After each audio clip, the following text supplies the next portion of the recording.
Hello everyone, it's Jason here with MarineMax in Dallas, Texas. And today I'm standing in front of a 2026 Boston Whaler 230 Outrage. As you can see, this is a massive 23-foot boat. This boat's designed to take some big water.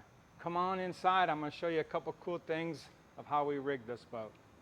Hi everyone, we are now on board of the 2026 Boston Whaler 230 Outrage, and there's a lot of talk about in this boat, but something I really do like about it is the high edges and the safety of being up here in the bow.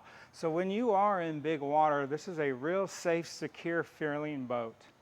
If you're a big fisherman out there and you want to tackle some big fish, these soft padded combing pads along the gunnel here make it super comfortable for reeling up big fish.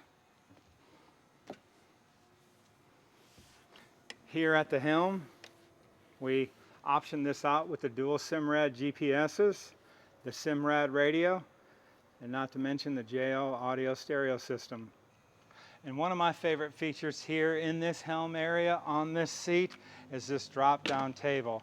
This allows us to prep for bait, make a lunch, do whatever comes to mind with it. And it easily stows away by just clamping this in place. And for all you fishermen out there, there's a ton of storage for fishing here. These in-floor fish boxes keep the fish nice and fresh for the day. And if you got company on the boat, we did option it with the flip-flop chair in the back. And if you're not out fishing for the day, we have the ski tow bar on it as well. Not to mention the big Merc 300 V8. So for more information on this 2026 Boston Whaler 230 Outrage, my name's Jason here at MarineMax Dallas. Thank you.